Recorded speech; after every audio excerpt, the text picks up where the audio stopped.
Gospel and Homily for the 18th Sunday in Ordinary Time, Year A. The Lord be with you. A reading from the Holy Gospel according to Matthew.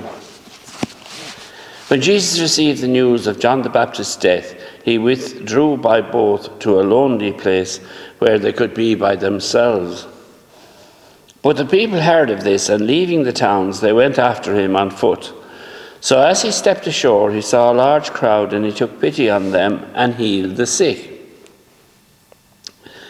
When evening came, the disciples went to him and said, "This is a lonely place, and the time has slipped by, so send the people away, and they can go to the villages to buy themselves some food." Jesus replied, "There is no need for them to go. Give them something to eat yourselves." But they answered, "All we have with us is 5 loaves and 2 fish. Bring them here to me," he said. He gave orders that the people were to sit down on the grass. Then he took the 5 loaves and the 2 fish, raised his eyes to heaven and said the blessing. And breaking the loaves, he handed them to his disciples, who gave them to the crowds. They all ate as much as they wanted, and they collected the scraps remaining, 12 baskets full. Those who ate numbered about 5,000 men, to say nothing of the women and children. The Gospel of the Lord.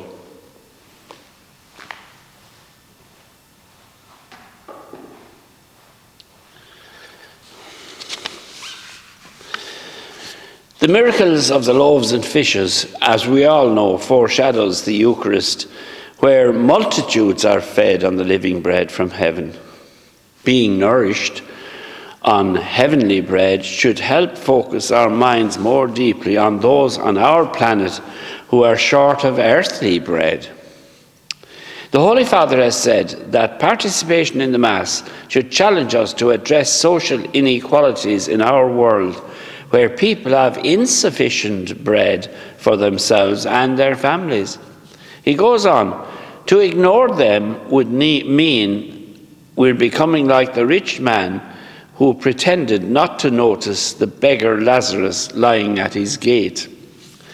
Is there anyone lying at our gate at present whom we tend to overlook, whether in our family, our neighbourhood, our nation, or indeed our wider world?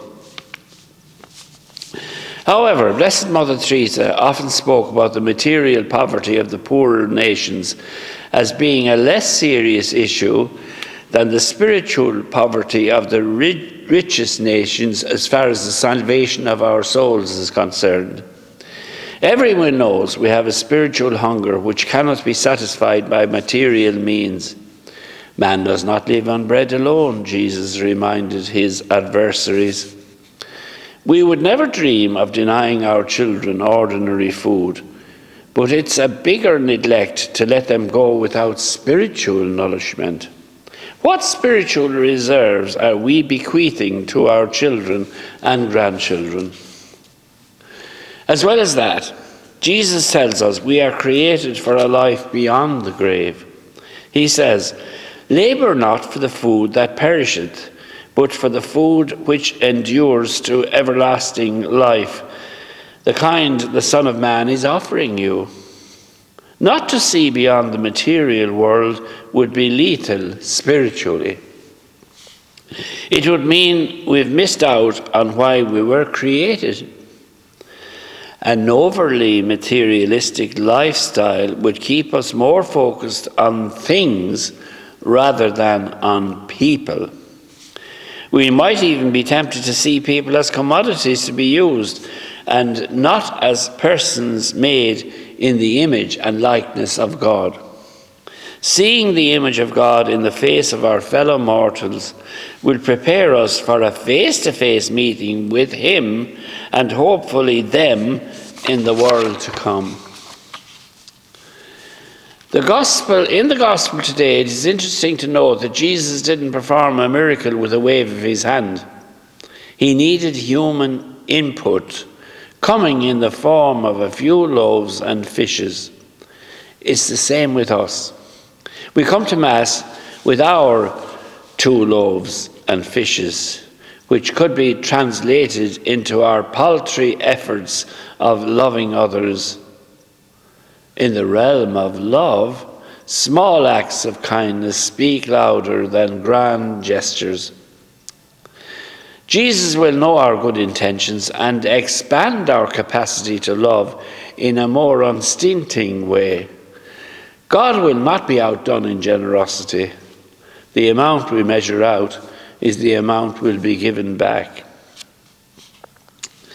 The Holy Father recently said, "We come to the Mass bringing our whole life, which includes the little loaves and fishes of our everyday self-giving, and we go out from the Mass imbued with the riches of love, which can only be found in Christ." Thank you all very much now for listening, and God bless you all.